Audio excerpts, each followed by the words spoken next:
warm greetings. Welcome to today's session of Monday Munching and Musing with Women for Water. This session is conducted with the support of Water Resources Council of the Women's Indian Chamber of Commerce and Industry and in collaboration with W4W Foundation and media partner Counterview. My name is Mansi Pal Bhargav and currently holding the position of National President of the Wiki Water Resources Council, and I'm also the founder director of W4W Foundation. Today in this session, we are here to listen and know more about Dr. Bejoy Thomas. Bejoy is also a friend, but apart from that, inviting him to talk about women matters, let me first also thank him as well as give a brief bio to put on record. Bijoy is an interdisciplinary social scientist working on development, sustainability, and water. He is currently Associate Professor at Humanities and Social Sciences Department and also Chair of the Center for Water Research at Indian Institute of Science, Education, and Research, which is abbreviated as IISER, and in the Pune campus. Trained initially in economics, Bijoy received a PhD in the development studies from Tilburg University in the Netherlands. He was a fellow at A3 Bangalore and also has held visiting positions in various universities.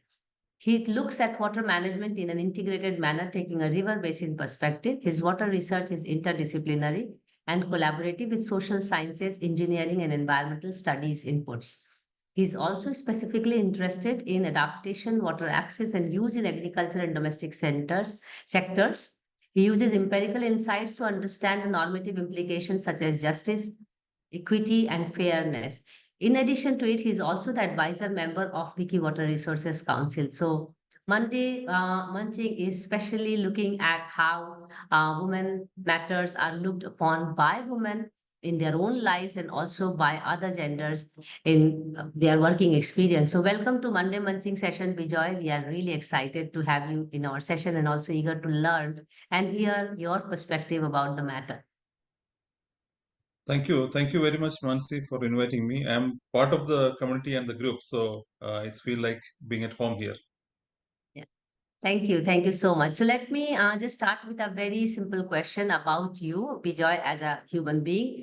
How did you associate yourself and your career with the water endeavors? Can you give us when was it and how did you feel that you really belong here and you're going to be here for the rest of your life in the water sector? Well, so I would actually uh, count my entry into water sector and even for that matter, development sector, as an accident. So these were all experiments which I did, encounters which I had, and also certain experiences or people whom I have met. So, in fact, if you ask me frankly, I don't consider myself to be a full-fledged water person even now, although much of my Mm-hmm. work has been on water for the last, say, 10, 15 years. So, in fact, I am originally trained as an economist. So, that was Mm-hmm. late 1990s. And typically, what economists would do is economists work on secondary data, they work on models, I mean, they work on mostly large scale analysis and Mm-hmm. rarely for your PhD research or as part of projects you also get to work on the field with people and also with data which you collect from the field. So otherwise there Mm-hmm. are a lot of other data sources which are available and accessible to you from secondary sources. So in fact my original training and orientation was along similar lines. So that Mm-hmm. was until my masters. In fact, the work that I did for my master's was on looking at equity and efficiency implications of Mm-hmm. structural adjustment programs, selecting a few countries as their cases. So, which has absolutely nothing to do with water, absolutely nothing to do with the development studies. It is a purely development economics question. So, after Mm-hmm. that, I had a chance to work on a field project. And that is where my encounter into first into development and later on into water actually began. So this field project happened in a region called Kuttanad in Kerala. So in fact, Mm-hmm. for people in the water sector, it is actually known by the name Vembanad wetlands. Yes. So for people who are in development or in say agrarian studies, know it by the name Kuttanad because they look at people, they look at the agricultural laborers or the farmers in the region, and also the region has a long history of peasant movements and agricultural interventions and also progressive movements which actually secured rights for laborers and others. from the 1930s onwards. So, in fact, my entry point into the region was also from the perspective of humans, or the laborers, and also farmers. And in fact, for the most part of my PhD dissertation, I actually stick to that particular goal. And my PhD research was on developing an alternative to the then dominant top-down approach. So, whereby the Mm-hmm. government or a expert body would decide what indicators should be used for identifying poor people and targeting benefits to poor people. Mm-hmm. So for 1 year, I worked on the project, and the project was also on similar lines. But then when I was in the field, working with my field assistants, engaging with people, talking to them, I could actually see that apart from the questionnaire survey that I was doing, so I could also get very valuable information from just by talking to people, just by having conversations with people, over a cup of tea or under a coconut tree, and so on. So I was at that time, as a young person who just graduated from an economics program, was quite clueless as to how could I use this kind of data, which appeared to be meaningful, but in my data set. So this Yes. is where my turning point actually came. And after 1 year, I thought that I was doing meaningful academic stuff, maybe generating good data. I mean, because we also had to ensure quality of data. But on Yes. the other hand, if that had much less connect with the lives and livelihoods of people in the region. So then I decided to just look at this issue from the other way around.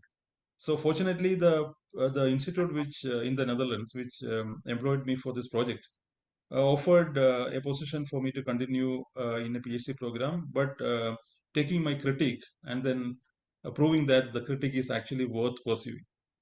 Uh-huh. So during that period for my PhD, what I did was I just had the project turned completely upside down.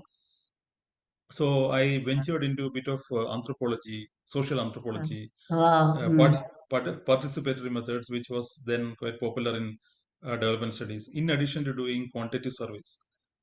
So one of my part of my PhD research, which later on won an award, and also which I am somewhat happy about, was to develop locally relevant indicators of poverty and well-being, which people value from their own perspective. And I started with the statement that in the Kutanad Vemeranad region, I was still working on Kutanad, which is land and laborers and farmers.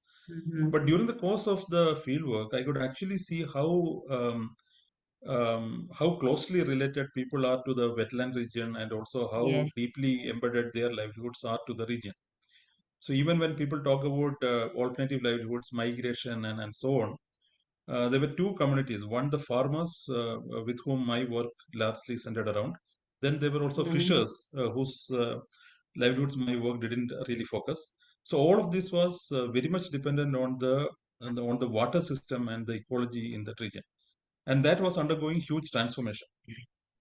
So at that point, I was, simple and seemingly trivial experiences, like somebody catching fish and then you smelling kerosene in fish, because Oh. the water is actually polluted by backwater tourism, by houseboats, which freely discharge, the fuel into the stream.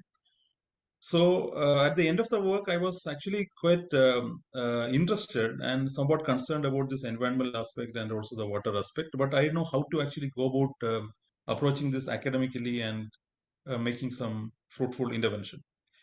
So just as with my economics or the quantitative approach, I was also getting somewhat saturated with my poverty and indices work. Uh-huh. So at that point, fortunately, I came in touch with people working at IISER. And then after my PhD, I applied for a faculty position there, and fortunately, I was Mm-hmm. inducted as a faculty member at IISER. So Mm-hmm. soon after I joined IISER, IISER also grouped itself or reorganized itself into different programs. And Yes. since, although I didn't have much of an expertise in water at that point, it was only just casual interest and some kind of, active seeking of collaborations to pursue some socio-environmental research which focuses on water, where I can contribute in terms of livelihoods and the other person probably a water quality person or a hydrologist can contribute from the water angle, from the biophysical angle. So I identified myself or affiliated myself to the water program. So again, like I said, my turn from economics to development was an accident and chance, and opportunities existed. And here I am again, my turn from a social scientist to a socio-environmental person focusing on water. Again, some interest, but largely an accident, and their opportunities also existed. Opened up.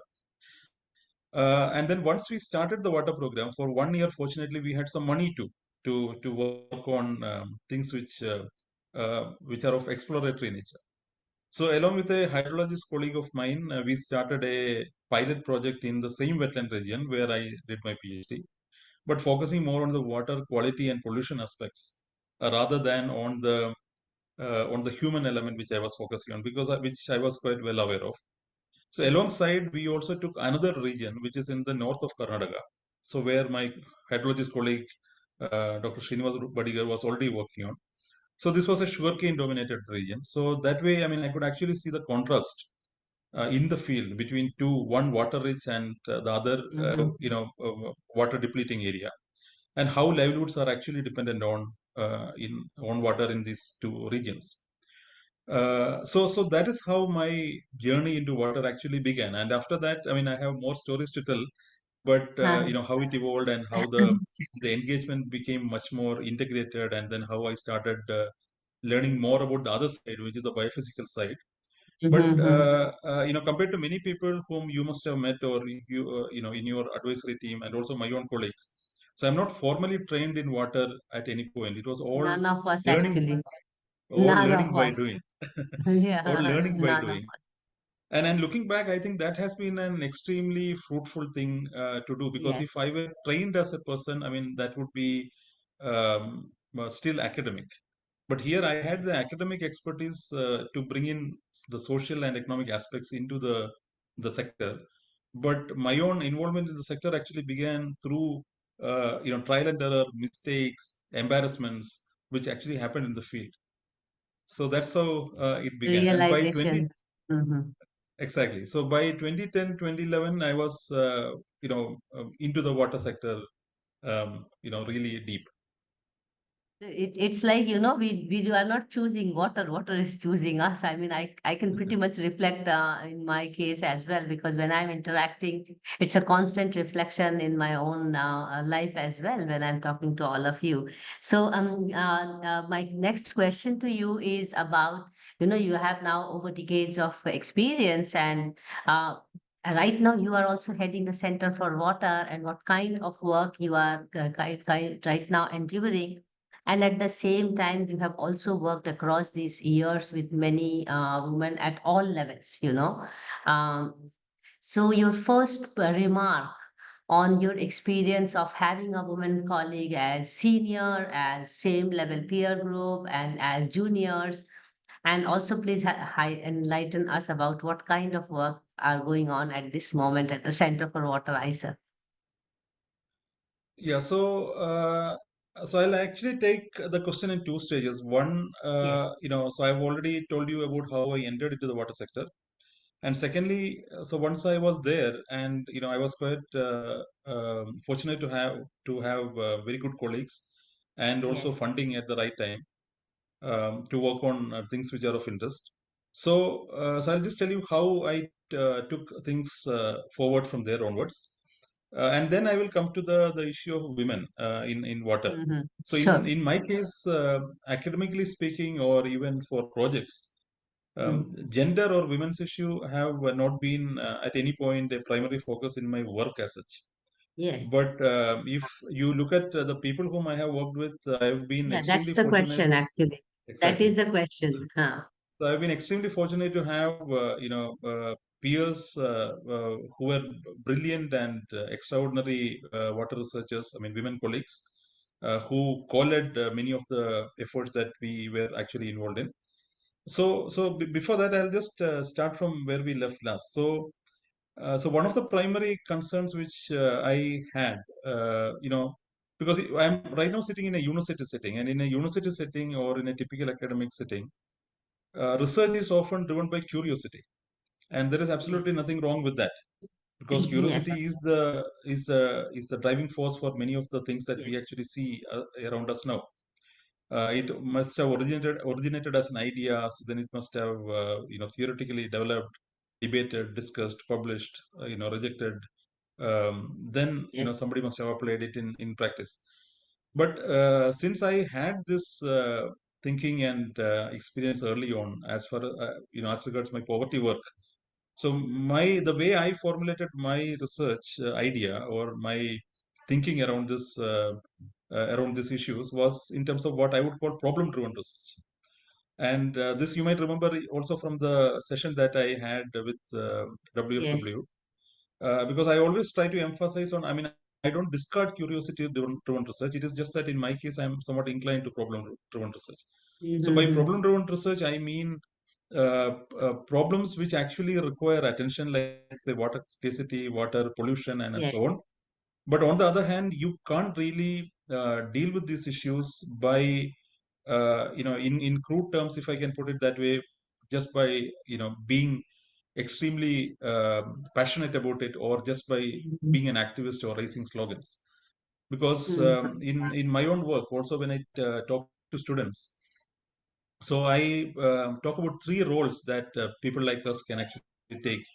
So you can be an analyst, you can be an Mm-hmm. advisor, you can also be an activist.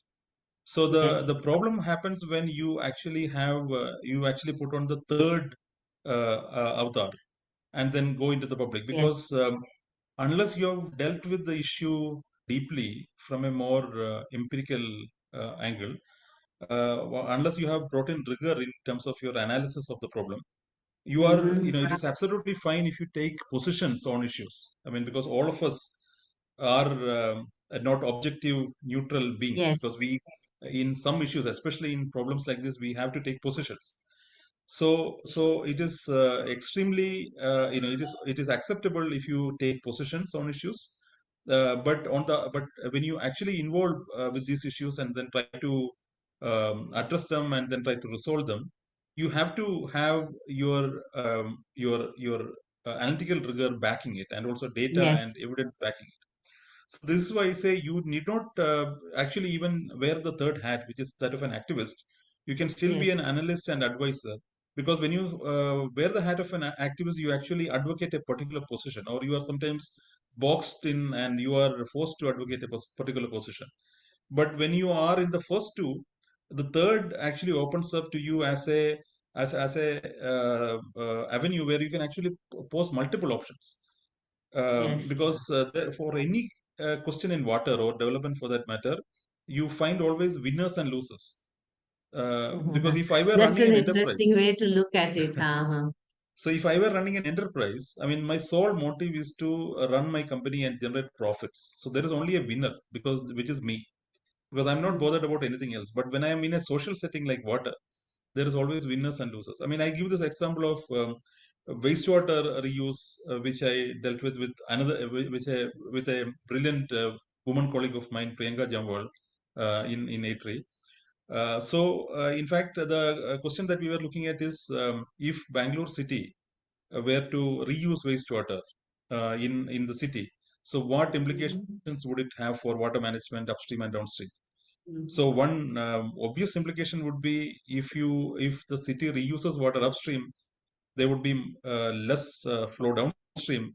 But farmers are Mhm. already dependent on that water.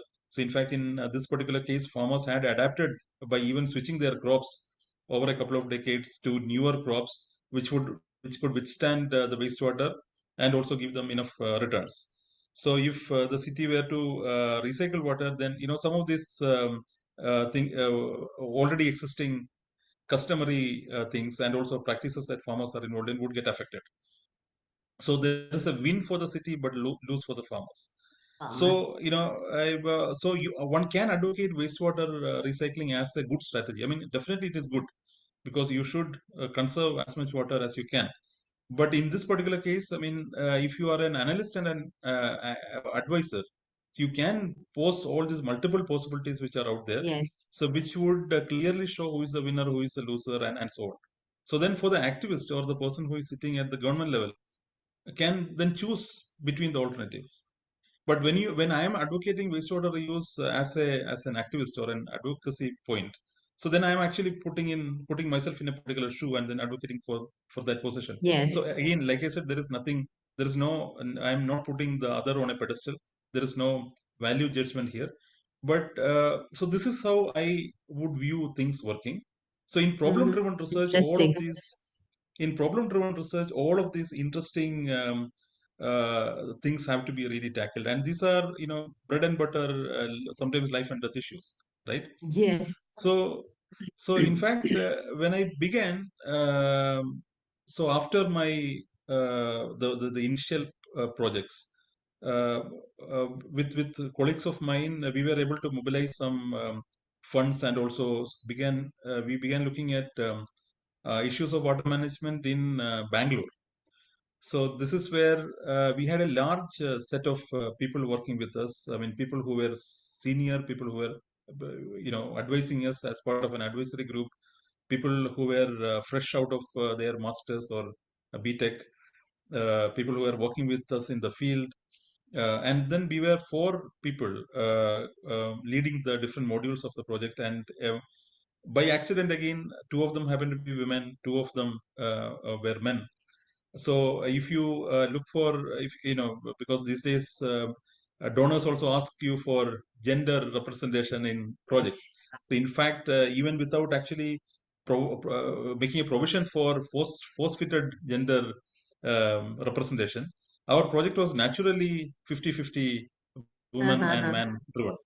So, in fact, if you ask me about the role of women in water, especially in, as working as colleagues, so I tend to Hmm. not really, see much of a difference or make a distinction between how a man runs a Fair project enough. and Hmm. a woman runs a project. In fact, Actually, uh, we have to live that day. Then when we don't need to talk about gender, it is just about there is a water problem. Let's solve it. Exactly. But I mean, I really agree with you, and then understand that that's not how things work in practice. Because Yes. even when I'm sure when a man and a woman runs a project as equals together in the domestic sphere, probably the woman has much more commitments, and then maybe especially if you are young, you will have much more commitments than a man has, given the structure that we are Yeah, living in. that's actually also my second question, next question to you, actually, if you allow, because then you can flow like you are. So, like many women, you may have also come across these situations. Women are always trying to balance their profession and and also their personal lives because they have unsaid liability towards family and all. I'm sure you have come across many of those women in your own career when you have worked with them. But I would like to understand how men have those kind of, balancing act between professional life and personal life. Oh, I have to go home because I have to get something for home. I have to do something here. There are relatives coming. All this. Do you also face these kind of situations where you have to really find out a way, how do I balance my deadlines and how do I balance my family requirements? Or can you just share? I mean, because as women, it is constant battle between this balancing act. And so we want Okay, to know so how Bejoy does it and if Bejoy has those kind of situations. So actually we want to know more about Bejoy than field because I mean, it's an endless discussion on what's going on in the water sector. But today's conversation is focusing on understanding how Bejoy looks at working with women colleagues and what is it to be, discussing about being women in the water sector. Because the thing is, when we discuss women in water sector, it is always looked through the lens of a woman being vulnerable in the water sector. But here in this conversation, we are just trying to turn it around and look at who are the empowered women. How are they seen in the office, in the decision rooms, in as colleagues, as boss, as juniors. So just trying to understand how Bijoy is balancing his professional and personal lives, and if there are any interesting situations where you would like to narrate that this is where you had to take a call over one over the other. Okay, so I think part of the question is personal, part of the question is professional. I think I'll start with Yes, because since I started with my professional journey, I mean, I'll also draw I'll also narrate the parallel which was happening on my personal side.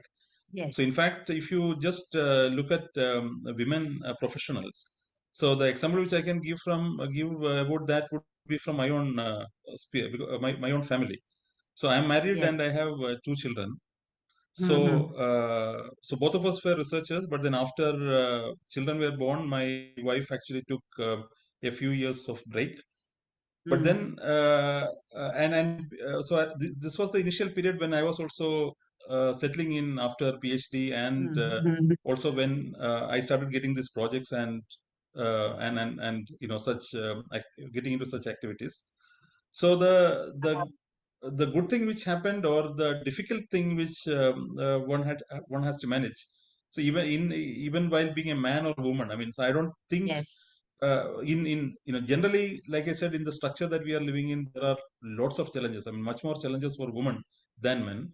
But if you really try to work out an arrangement, I mean, so you could actually develop some working arrangement and also synergies in the family itself.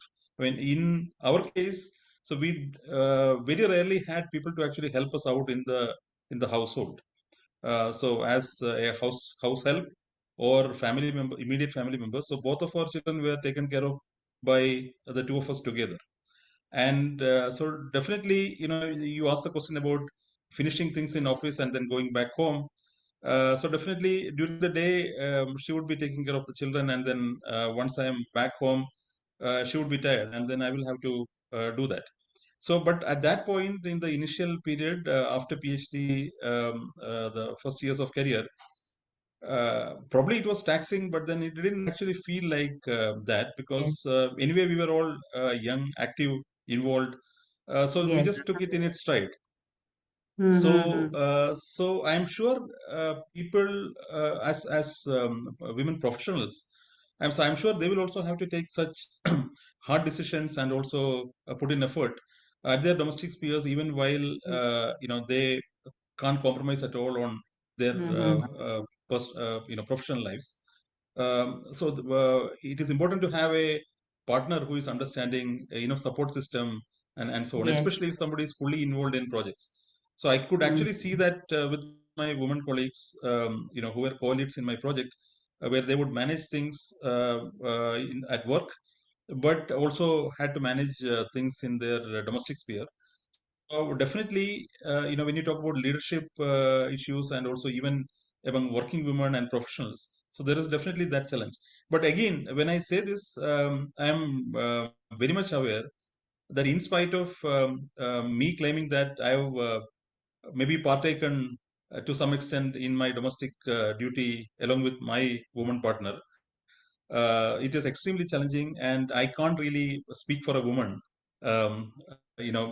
being in a Yes, privileged position as a man. And yes, I think as colleagues, one might actually, what one could actually do would be to understand that there is this other side.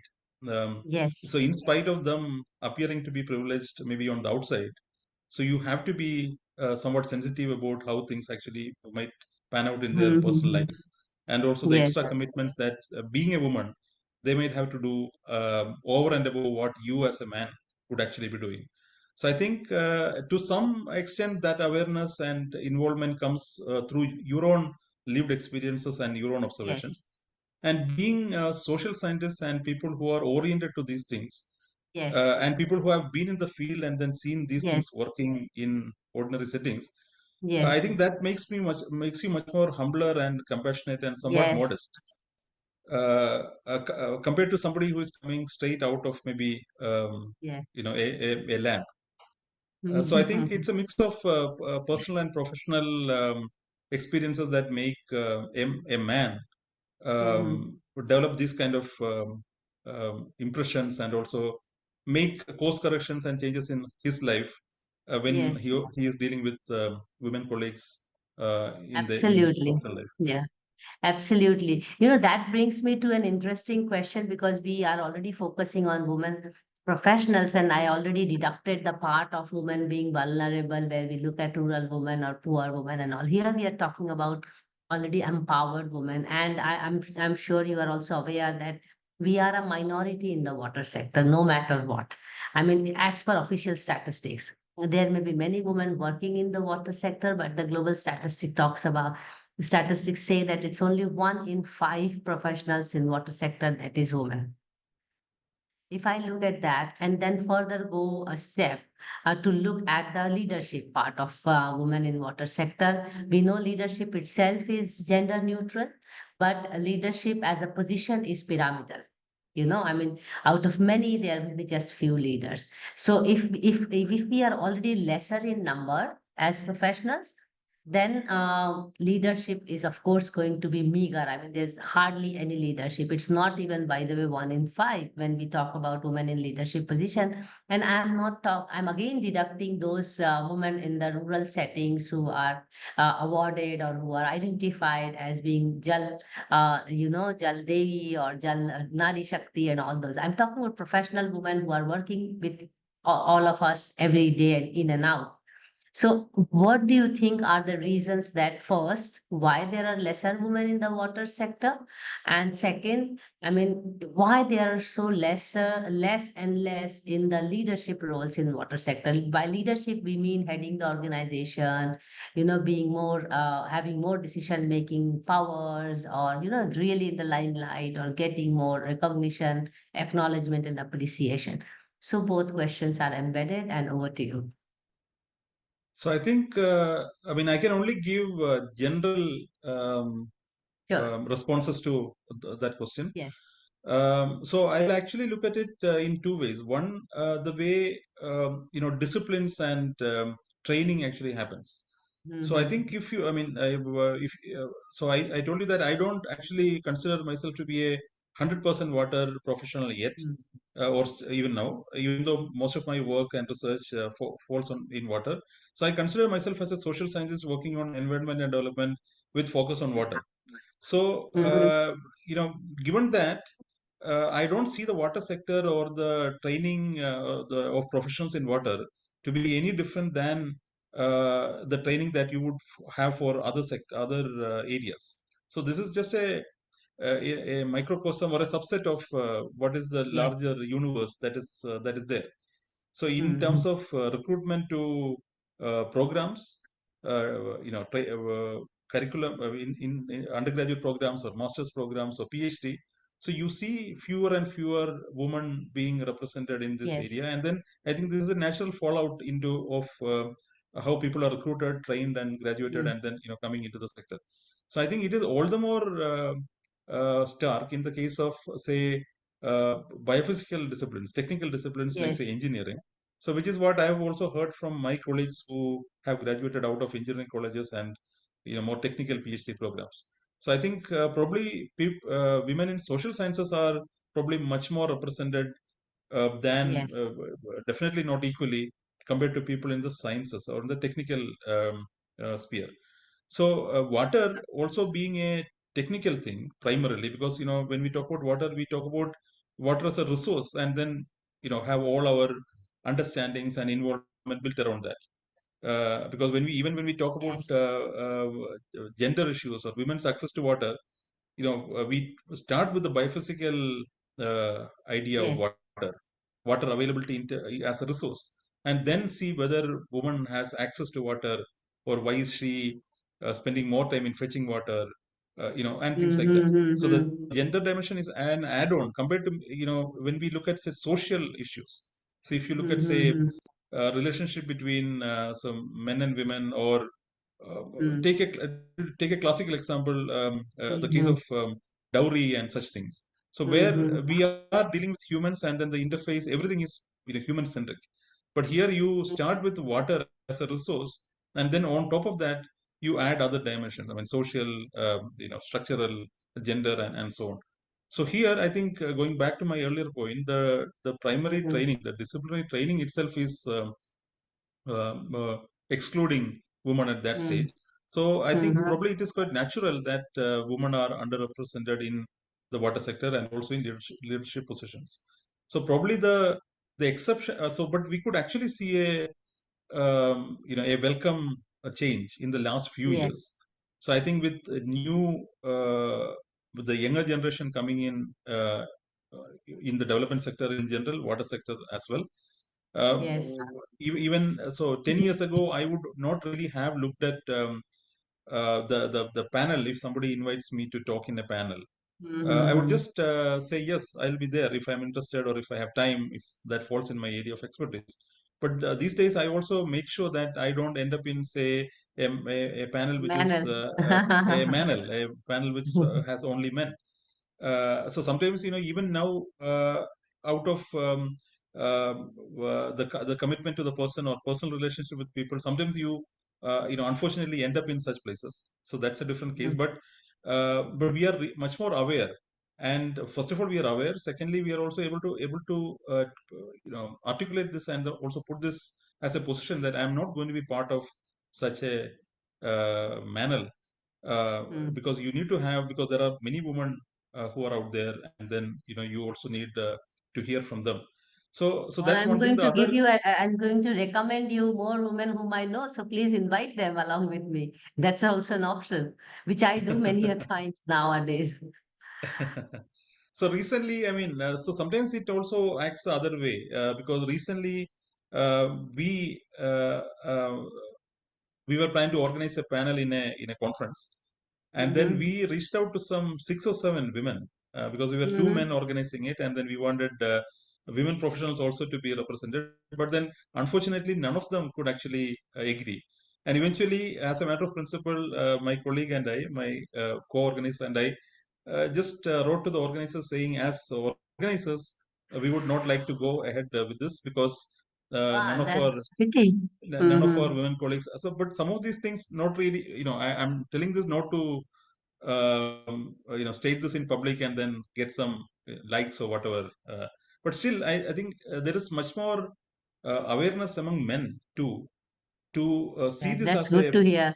yeah, to see this Mm. as a problem, and also wherever needed, state this, and then assert their position, saying that we actually care for equal representation. It's not that uh, people are not out there. You have to actually actively seek them out and then bring them on board. So I think these are welcome changes that we see these Absolutely. days. Yeah, interesting because you made a very interesting observation here because I also get invited to many panels where I'm the only woman and surrounded by men panelists. And often I think about it and that should I ask for more women to be there? And they, I mean, many a times I get a response, oh, all the panelists are finalized and you are the last one to be finalized. And so I do go, but I never miss an opportunity to make a point out of it that this panel could have been a gender balanced panel and you could have asked me to get more women out there. So I mean, you know why you are part of our advisory also because you do keep these things in mind. You are observing, you are trying to bring a change, and that's why we also invited you to be part of the advisory. And we have now a council reaching 100. By the way, we are above 95 now. So we have enough number of women to be representing water sector. It's I think sometimes availability, it other constraints and all, but we are not short of women professionals as such. But then coming to the question of leadership, I would like to know from you your personal perspective on leadership because it is a gender neutral thing. But there are certain inherent skills which make someone leader. You know, we may have professionals, but every professional may not really be considered leader. You know, I mean, you for being a leader, you need followers. You need people who will listen to you, will hear you, will be convinced about you and all those kind of things. But how do you personally see someone as a leader? What kind of traits you are looking up to into a leader? And that can be anybody, it's not women alone, because we would like to understand from you to even check out those traits, whether women are really and enhancing their those skills in themselves or whether they are lacking those skills in themselves. So what kind of general observations you make and think that these are good leadership skills or this person is a good leader or can be a good leader, and that can be from even senior again peer group and juniors. I'm sure you are observing those traits, I must say. So who is a leader in your opinion? You may give examples also. And again, it is not in the limitation of gender. So we just need to understand what is leadership for you. Well, I'm not see the so that actually is a challenging question because I have actually led small teams, but I don't know whether I've been a successful leader or a good leader or but I've also seen good leaders, and I've Yes. worked with good leaders too. I mean, so this include both men and women. So Mm-hmm. I think and to when we talk about the leaders, I think one such leader is actually sitting right in front of me, Mansi, you. Okay. So Thank you because you've so been much. able to, so you've been able to actually pull this the entire effort and then run it almost single-handedly with support from a lot of people. And I think Lot of people, huh? It's not single-handed. It's lot of people.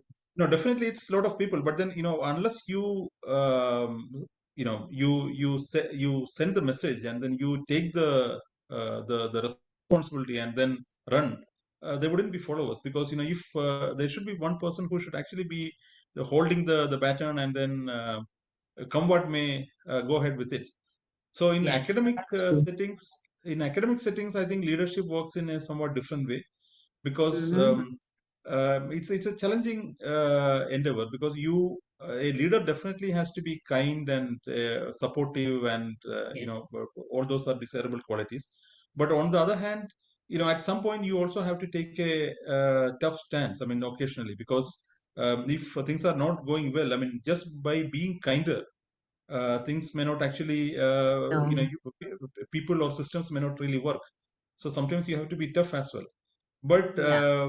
it I think irrespective of genders, I think leadership calls for an emotional quotient rather than intellectual. I think that Yeah, emotional sure. Any day. definitely. So that emotional aspect is what really one should actually be looking for. And Mm. from my personal experience, I haven't seen I've seen as many good women leaders as men leaders or bad women leaders as bad men leaders. So I haven't seen such I haven't been able to make such distinction. But on the other hand, when I zoom out, I see that in leadership positions women are probably underrepresented, I mean, still. That is And the reason we are doing this work, by the way, and very underrepresentative. Exactly. So I think you should have more space and then more avenues for women because just because one woman did a bad job, I mean, there are 100 men and just one or five women. Out of five, just one did a bad job. I mean, of the 100, there may be some 30 or 40 men who do, extremely lousy jobs. So I think, I mean, that shouldn't be that. Right. I think, there You should made be a much more very active. important point here, huh? Yeah, I think there should be much more active promotion of women, and I think we are seeing actually a shift in terms of vision, commitment, and also a generational shift in terms of leadership in some of these sectors.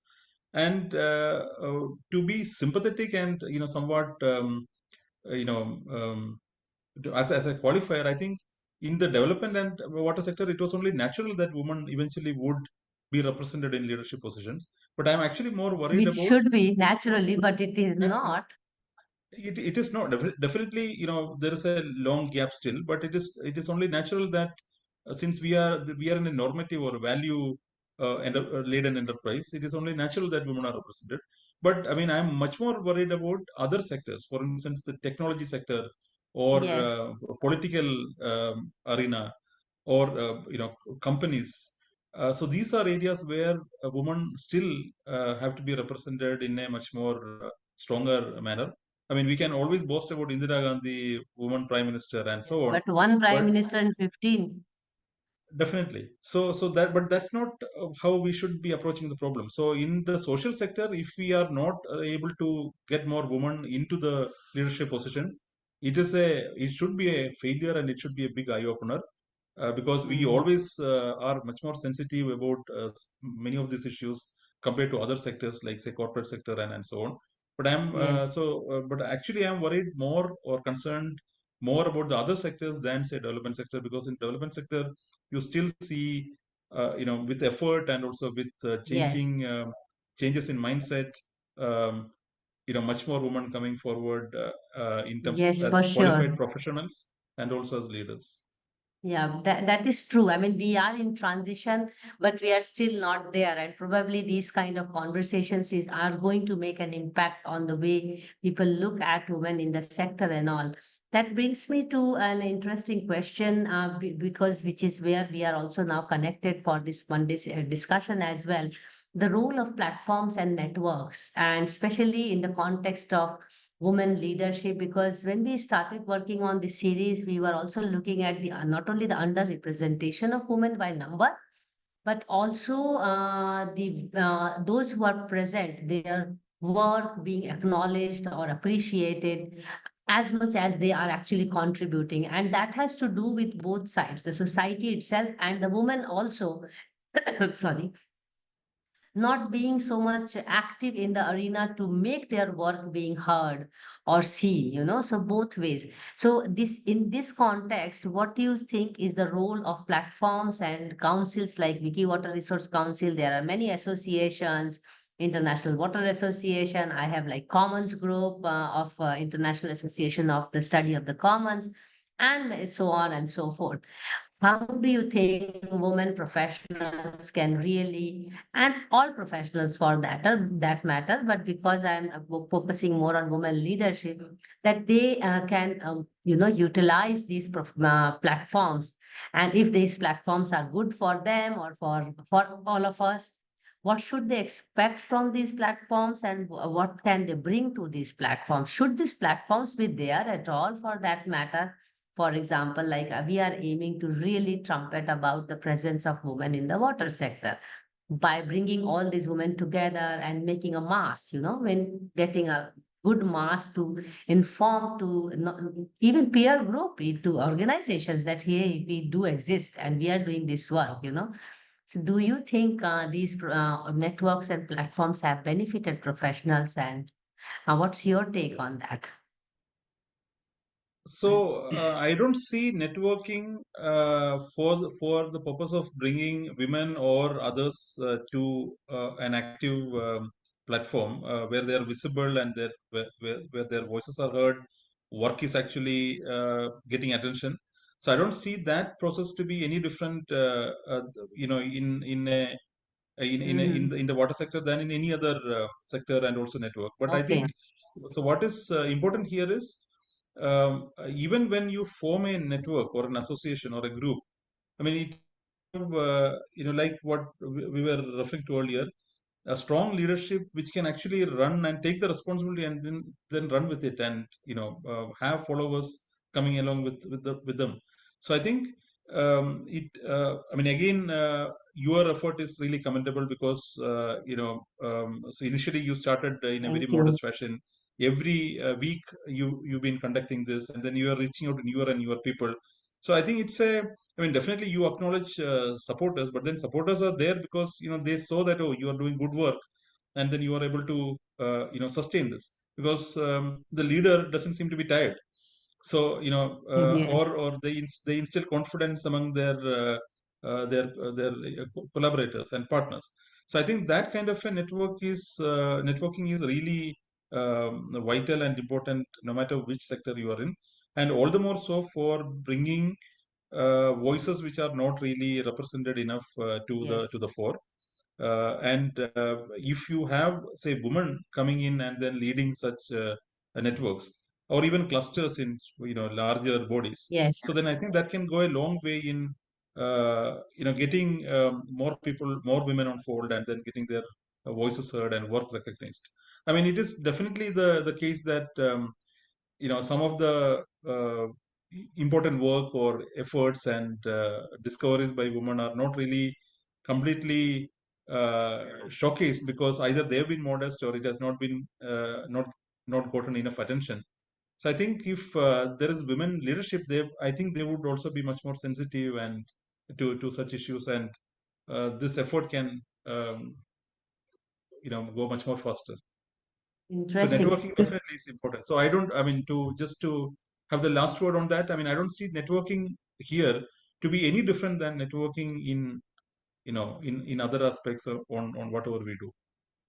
No, I completely agree with you on this because, I mean, we have to network because it's a collaborative work. The field, the sector itself is collaborative sector. We cannot work in isolation. Also, whether it is in the office or with anyone, it's a collaborative field. I mean, that brings me to a very simple question. When we are in collaboration and all those things, and if, for example, hypothetical situation, we are trying to find out if we really want to ensure that in the coming years we can have more women leaders emerging. What kind of mentorship program, skill development program do you think, or not program as such, but upskilling of women professionals do you think are required to ensure that more, I mean, leaders emerge from the sector? One thing is leadership is something very inherent, I mean, but people also in cognizant science even talks about it's there in you, or you can groom it for yourself. And I strongly believe that the leadership can be groomed in someone, you can train somebody to become a good leader apart from your basic skills around it. So I need to understand from you, what kind of upskilling do you think women professionals should really aspire for to walk that extra mile from being professional to being leader? Because to me, these are completely two different things. You can be professional but not necessarily a leader, but you may not have identified your strength or your weakness, or particularly strength. So do you think, have you come across anything, any upskilling ideas, which I think we can really offer to many women water professionals, and out of which we can see that some more women are emerging as leaders? So I can't answer that question really well because, in terms of upskilling, I don't know. I'm Yes. not completely aware of the possibilities that are there. But I think from my experience and my observation, what I can say is that, see, the thing is, acquiring a skill, a Hmm. technical skill, is actually a different deal than, cultivating leadership and then Yes. mentorship or It's a abilities. very good word you use, cultivating Yeah. leadership. Yeah. So, but then the point is also that just as a engineer could actually be trained in engineering. So, if Hmm. you find that spark in a man or a woman in terms of Hmm. organizing meetings, people, etc., I think that can also be furthered. I mean, that can also be nurtured, and Yes. then, but for that, again, I'm not talking about development and water sector because we are quite sensitive about these issues in our sector. Mm-hmm. But if you just broaden out, I mean, I don't probably women are not really brought into leadership positions because we have certain entrenched notions of what women's and men's role are, and then what their expectations are, Yes, and that's things like an that. inherent problem we have. So you can be a mother of a child, but still be very active professionally. I mean, these are things which, when there are several examples which we see around us. I mean, Yes. and I think some of these things also need to be showcased. I mean, because sometimes Yes, you that's see an that this important is part, huh? Hmm. exactly. So sometimes some of those visible symbols, I mean, people dub it as, oh, social media promotion and things like that. But no, I think some of those images and also maybe footages actually serve as a reminder to us that, Yes. you can still do it. And then probably, people will have to think, in a somewhat self-reflective manner about these things. Again, I'm talking about the larger society that we are living in, Mm-hmm. and other sectors, and not really our development sector. So especially corporate sector. So I think people need to really open up. Yes. And You know, the other thing is you also sorry, go need ahead. to provide the facilities for working women. I mean, Hmm. childcare and other facilities. I mean, corporate sector definitely they can afford to do that. Government sector too. In the non-government sector, I mean, definitely there are funding issues and such infrastructural issues which would prevent us from doing that. But I think people who can afford to do that should definitely be pursuing that. At So in least a that growing has to be economy like India, so discussed. what is actually preventing us from putting in all Yes. these facilities? I mean, these are Yes. basic human. Yes, and it's requirements, not a right? luxury, it's a basic requirement. Definitely, Yeah, and definitely. that's a very important point actually. At least we have to start discussing in every organization that it is like user friendly, it has to be mother friendly, and it even for that matter, I have recently started realizing with an old mother now with me that our society is not yet ready to. I mean, we do talk about mother having children, small children, and taking them to office or at a work environment. We have not gone to that stage where we can start talking about taking big girl or big boy with us to the work, because I think that's required. And I'm realizing it now after going through that situation, and our work environment is just not supporting those kind of things. And that's extremely important because if we start thinking about it, actually, we are still in that mode that woman has to take care of the family and children. That's another side of discussion altogether. But I was actually wishing to take a point from what you were discussing just now. From my own research on women in water and women in built environment, before I started even talking to my representative samples like you people, a major thing which came out from my literature review and understanding is that women themselves are not documenting and disseminating their work. They don't find this is important, and they don't have time, first of all, and they don't see any merits in doing that. And to me, that is like it's not for their career. If they are not documenting their own lives and on their own achievements, they are also actually keeping the society away from a lot of things which the society must know. As you rightly mentioned, many people think doing social media is to, it's something which is not taken in a positive way, but then you are informing people that this is what I'm engaging in. So people come to know it's a kind of a documentation and dissemination of not only your work, but thoughts and ideas. And these were some basic things which actually motivated me to start documenting lives of people. First of all, I was keen myself to learn biographies, but then I thought it is good to hear from them how did they chart their life and what do they think about certain things in life, especially in this case, women in water. And I think women have to really take it more seriously that their documentation and dissemination of their work and thoughts and ideas are not for them alone. And it's not for them becoming famous. It's more about you have learned something, now it is more about sharing. And sharing itself is going to bring acknowledgement and appreciation to their work. And society will start knowing that women are also doing more contribution and probably equal contribution as men. And I think this is also going to reduce the gap because you may have known or seen that women to reach that leadership position, that route is longer than men. And then you also mentioned in your own talk when you said that if there are five women and if one does mistake, it's a big hue and cry, whereas 95 men, 40 men does a lot of nasty things and it's not a hue and cry. So we are put to a stronger test in the society, and I think this is where representation has to be brought to as close as possible, reducing the gap. Then probably is a stage of talking about leadership. I don't see leadership coming from the sky without having a good lead in representation. That brings me to the last question. I hope you are enjoying this conversation. And last question is pretty much simpler for younger generation. Because we are having this conversation today, I would really like to live a day when in our society we don't really need to discuss gender. And I said it before also.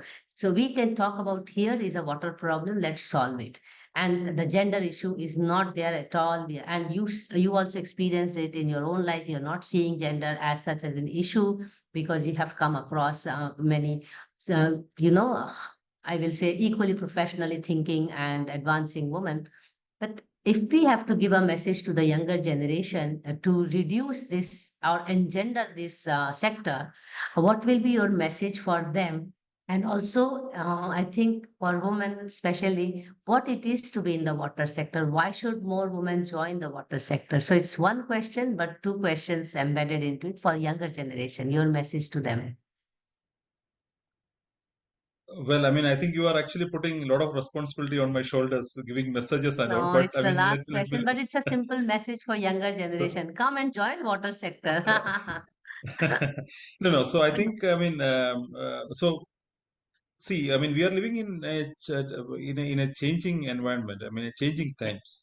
So I think we talk about India being India changing, Yes. economic growth, a new India, and so on. So I think, I mean, when we talk about such bigger goals, and we Mm, see propaganda and also glitter all around us. So I think it is mm, only natural that gender or women's role mm. in any walk of life, I mean, not just water, any Mm. walk of life becomes as important and also equal on equal footing as men. Yes. So it's only natural that it should happen. So Mm. I think, I mean, but then, I mean, so again, when I say this, it's like a vision, a dream, a fantasy. But then it should not Yes. remain like a fantasy. But then I think a woman should, I mean, there should be much more enrollment of women in programs. And what I see, especially looking at some of the data which in sometime in the past on enrollment of women in higher education and then them taking up career later on. So we see, I think, a drop after they have Yes. finished their education. So I think there has to be a change. I mean, so men should support this endeavor, and then women should also raise their voice. And then, like you Yes. said, the collective networking, leadership, etc., actually comes and plays a bigger role here. I think there should be groups of younger men and women. I mean, teenagers and youngsters can actually make this happen. And in Yes. this age of changing times and then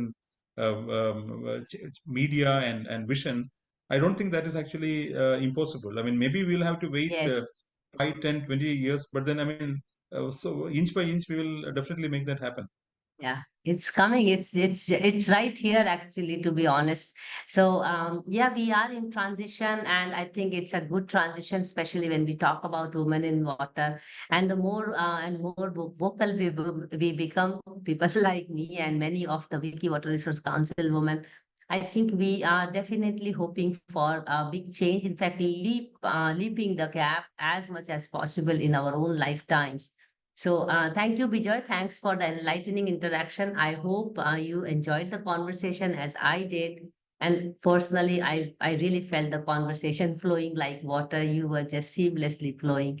So, I hope we can continue this conversation on water, as I do feel that we have to really start thinking ourselves in terms of water, and may you remain an inspiration to others. We are really grateful to have learned about your water endeavors. May you continue your water activities and keep us posted all the time as you do. We shall also continue with our Monday Munching with Women for Water every Monday at 5 p.m. IST, and look forward to learning more from more women and others from the water sector. You may please follow the social media platform for regular updates, what we do on Mondays. And thank you so much, Bijoy, and please take care. And really looking forward to having more conversation. Thanks. Yes.